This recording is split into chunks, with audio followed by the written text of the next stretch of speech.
Singapore is known as a food paradise. So good, oishi. Authentic, original, tasty. It's a hard-earned reputation built on the toil and culinary genius of the island's kitchen masters.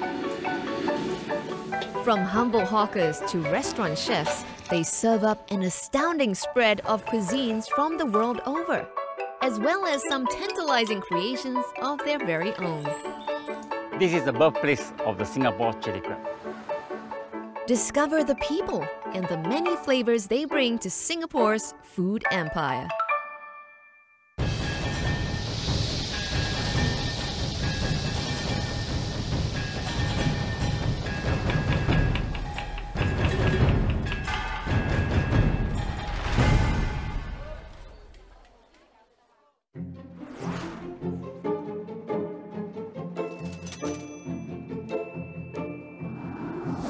Rice, a culinary canvas on which delicious masterpieces are created.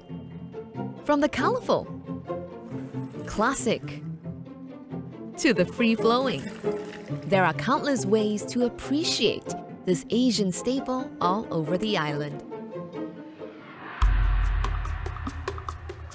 Once the seat of power of the island's Malay royalty, Kampong Glam is older than modern Singapore itself.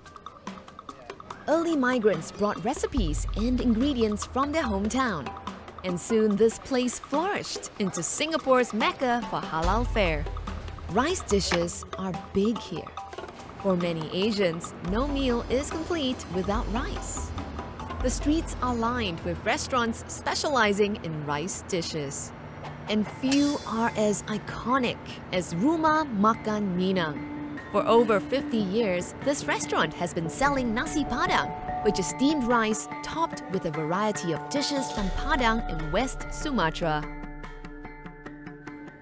Together with his family, Hazmi runs Rumah Makan Minang today. He grew up in this area and remembers vividly how everything started. Behind here is where I used to live.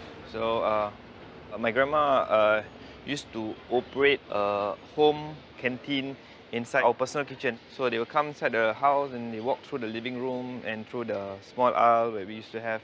And they go inside our kitchen and just eat lah. So we at home like normal watching TV, see like strangers going inside the house. So it's kind of weird lah, but I got used to it. So it was a great experience that I had lah. Hazmi's grandmother, Cik Rosma, hailed from Indonesia. She started selling Nasi Padang along Singapore's Kandahar Street after she got married. It was known then as Tombstone Nasi Padang because the shop was near a tombstone maker. Actually, 1950 business very slow because I noticed my mother said only one chicken buy. One chicken cut into two, also not finished. So my mother modified all the menu, make nice lah. So from there, I noticed when I was 5 years old or 4 years old, people from kapal haji come to Singapore because last time haji is transit to Singapore from Malacca. So all the people in kapal haji need to eat. So one of the Pak Haji is cycling from Minto Road, come and see my mother. She called my mother Rosma. Rosma, I give you business, can or not? Can. You can packet a rice, 60 packet every day for the kapal haji or the people who want to go haji lah. This is her specialty, beef rendang. It can be kept for a few days without refrigeration. Just add some rice, and it becomes a meal to savor on the long boat journey to Mecca. Traditionally, Indonesian beef rendang uses buffalo meat. But in Singapore, it is made with beef knuckle, which is more tender. Rendang's strong flavors come from the mix of spices like nutmeg, which has a sweet aroma. With every bite, more flavors are released. Some people, they masak rendang, cook rendang, but you see the color same, but when you taste, it's different. They like to put the Indian powder. We all know, we all make ourselves. We buy the wapala, that one, we knock, and then the ketumbar also, we make it dry, and then we knock a little bit, we put. My mother always teach me how is rempah must be complete, good, and then you don't locate like you put this one a little bit, no. make more beef, beef rendang, more ingredients. Some people dry, you know. Oh, no gravy. Customer come to my shop, they always asking more gravy. Contrary to what some believe, the meat is not left to marinate overnight. It is all done on the stove, where myriad flavors are infused into the beef as it slowly cooks. The reason why we keep stirring is because we don't want it to be burnt the below part. And this is not like 30 minutes of making rendang, it's hours of making rendang. At Rumah Makan Minang, they take pride in their rendang, as the Minangkabau people from Padang claim to have invented it. First thing, if you go to a Minang shop, if you don't know whether it's very authentic, is you need to taste the rendang. Rendang is the most important thing in the Minang food, because if you Google on rendang, where it actually originated, it's actually from Minang. Whenever I go somewhere around the world, right, okay, let's say you back to Indonesia and you try Minang food, you know, when you taste, the first taste is just the food memories. Just think back, this is what my mom used to cook for me. Another distinctive characteristic of Minangkabau food is its spiciness. At this restaurant, they specialize in making sambal, or chili sauce. This is my green chili, that very popular. People who come to my shop always asking for the green chili. Boring, you always say red chili, now change to green chili lah. Because chili got two types of color. This one, you put fish on top, brinjal, all this. You just leave with the plain white rice, it's sedap already. No need to put other thing. This one, very good, nice. Sambal hijau is served slightly undercooked to preserve the freshness of the chili, which complements the rich flavors of Minangkabau food. In the old days when life was more austere, many would just have plain rice topped with some chili. It's the perfect condiment to spice up a simple meal. The family works hard to stay true to their Minang roots, and this is what many customers line up to savor. My favorite is the green chili fish. Anything that goes well with sambal balado, I'll go for it. Spice up your life, The spice and the chili is fantastic. Traditional chicken and chili. This is the best food, best Malay food in town. Authentic, original, tasty, and fresh. Important is fresh. While palates are becoming more cosmopolitan in Singapore, some still appreciate the taste of traditional cuisine. I think our traditional food deserves to be priced even higher than all this Japanese, Korean food. Chick Rosma started Rumah Makan Minang with just a small stall on Kandahar Street. Today, the restaurant has become an icon in Kampong Glam. This is a legacy that Hazmi hopes will continue with the help of his siblings. Currently, we're just small-scale business. We have to motivate each other. No, you can do this, and we can bring this business to the next level. Always this motivation talk to each other, that kind of thing. Every day we need to tell them about what our parents went through. This is our food, we must preserve it and all that. Yeah, they're willing. Hopefully, I'm hoping that the best are from them.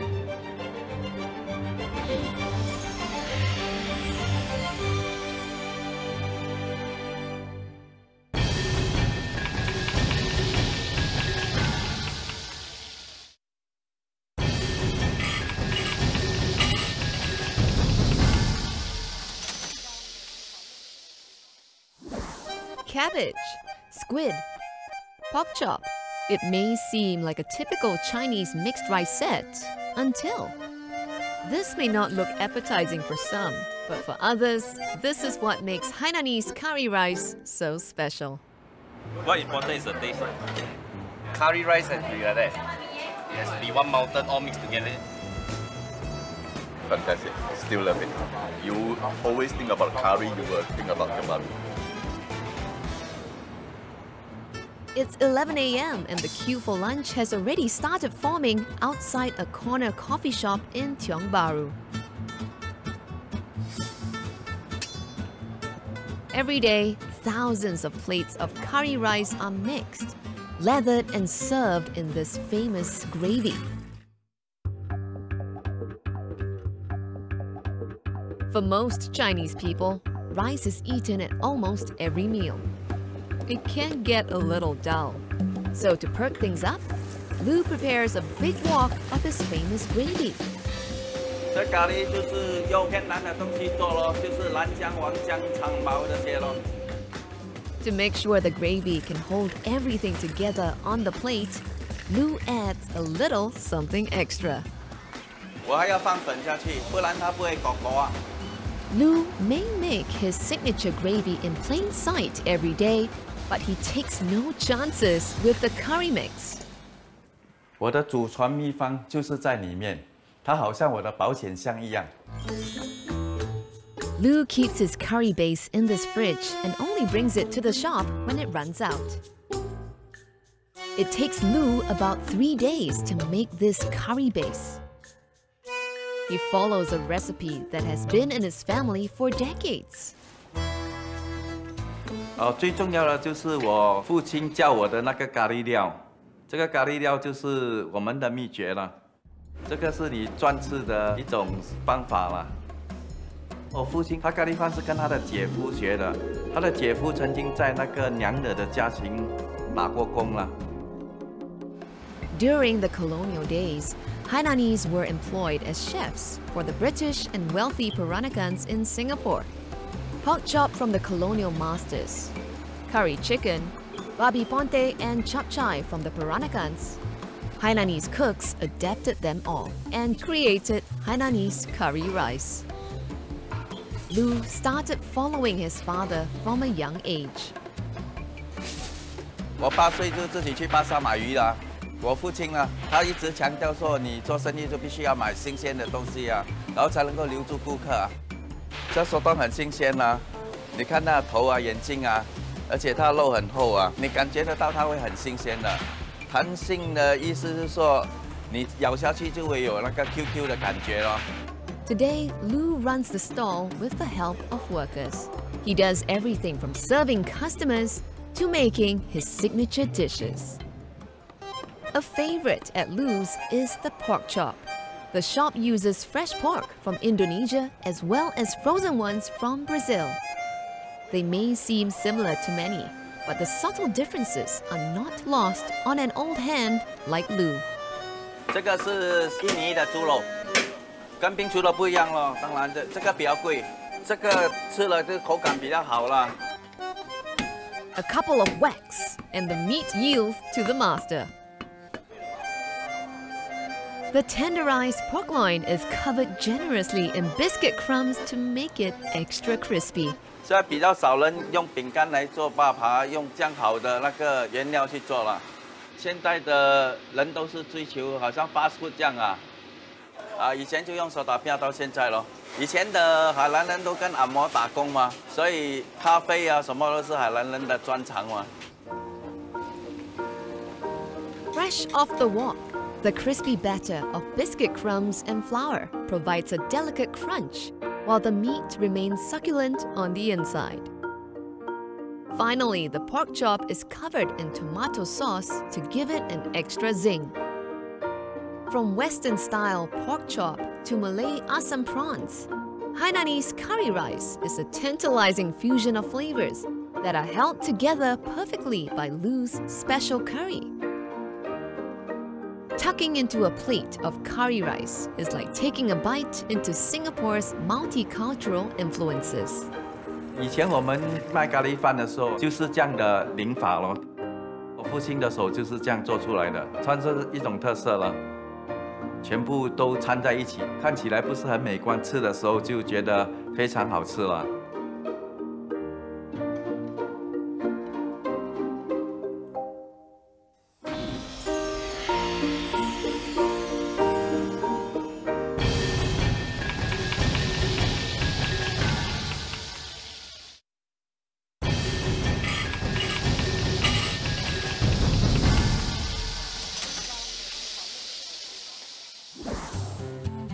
The kitchen is not an easy place to be in.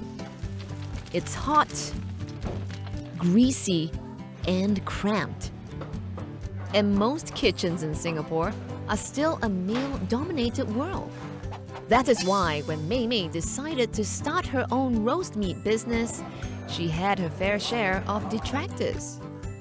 20-30年前我在厨房呢，全部都是男的，所以我都在跟鸭子冲凉，冲好给老板。烧叉烧也是男的啊。有些人就说你一个女人你是不能够做的，他说我给你3个月是最长的时间，你一定倒。就3个月是给你长了，你最多是2个月，你一定倒的。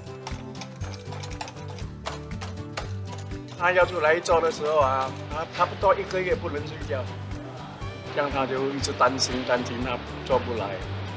那个时候我有出来帮他了，我在后面一直支持他，跟他说不要紧啦，那个钱不要他了，输掉就去打工了。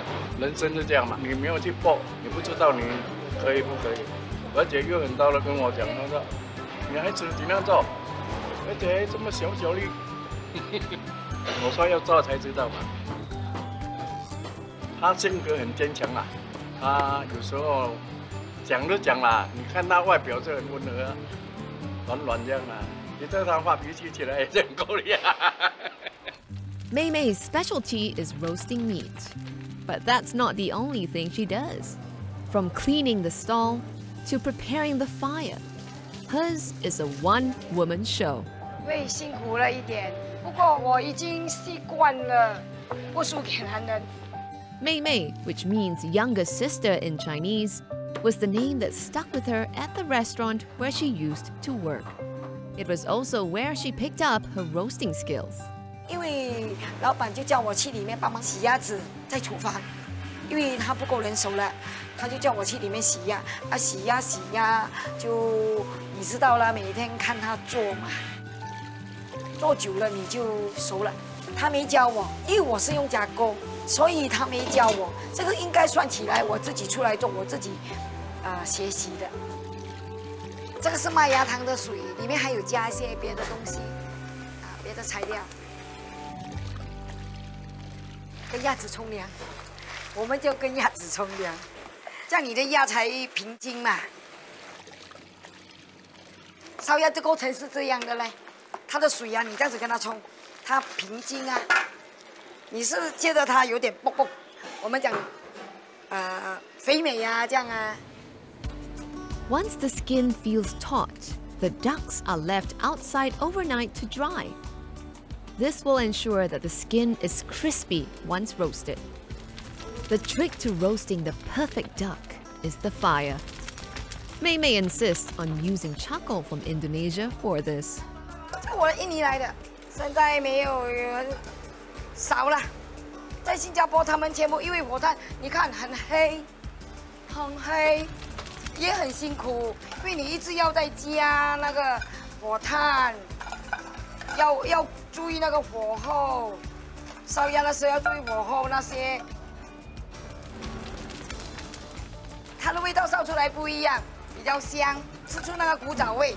我坚持用火炭，我还是不会用那个现代化的东西，不一样的味道，绝对不一样的味道。做吃要用心做，烧出来的东西才好吃。The temperature in the charcoal oven is actually not even. It is hotter at the top, so it takes years of experience to make sure the duck is uniformly cooked. Roasted perfectly, the malt syrup is caramelized and forms a sweet layer over the crispy skin. Mei Mei uses bigger ducks as their meat can withstand the high temperatures better. The result is a meat that is moist and flavorful, while retaining the natural taste of the duck and the woody fragrance of the charcoal fire. Mei Mei also roasts other favorites. Her pork belly is marinated with Chinese herbs and spices before roasting. The skin is crisp, while each layer of meat under it is perfectly cooked. The char siu has a wafer-thin skin that is crispy, while the fat melts in the mouth. Served with gravy over rice, it is a simple meal that many have come to love. Char siu and roasted duck, it is quite traditional, like kampong style. Monggo saya chia, Minang lah, saya lah. Tadi dah tahu tukang ni tadi chia memang. Siu sekarang saya chia mah, patut lah tu sendiri patut. 为了 OK 吗？不讲OK 吗？人食了哈欢喜吗？ Mei Mei has finally proven that she has the chops for a mean roast. But it hasn't been an easy journey. 可怜是可怜孩子，因为我在做工，他自己去学校，全部都自己，我也没有办法陪他去学校。他有什么家长会，我也没有办法去。连开学的第一天都要自己穿衣，自己走路去，全部都自己啦，很独立咯，有点亏欠我的孩子啊。所以现在我孩子有时要买什么，我会。 因为我亏欠他的嘛。Mei Mei's son is all grown up now, but he remembers how hard life was for his mother. As usual, we would just sit down at the table in the coffee shop. So all of a sudden, I heard my mom scream actually. So she ran out, and her hand was bleeding all over lah. So it was a deep cut. It was a tray to wash the ducks. It was actually very sharp, and somehow by accident she grabbed it and it cut her hand very deeply lah. So I was very, very sad at the time, and we took her to a doctor and saw a doctor lah. So I think it was about 16 stitches on the hand, on the finger. I think it was the middle finger if I'm not wrong. So that was a very bad experience for me lah. Nobody feels good when you see your mom gets cut and hurt, you know. You kind of want to take the pain away from her lah. Mei Mei has roped in her younger brother to help out at the stall. She hopes that he and her son will be able to continue what she had started. 我有一天希望我儿子会把妹妹的名字发扬光大。我们创业一定辛苦的。第一，人家看不起你；第二，你还什么都不会，还要在学习之中。我曾经把那个牙签布烧坏，我不要卖，我整个就是丢掉。你要牺牲你的东西，你才会有进步。 你能够卖的东西，你才能够卖；不能够卖的，你就不要卖，就是这样啊。After all these years in the food business, Mei Mei has distilled her experience down to one simple philosophy. 我跟你讲，我做了这行30年，我觉得我没有入错行，我觉得我有心气，我觉得很好咯。你不开心，你做出来的东西也不好吃啊，你脸臭臭啊，对不对？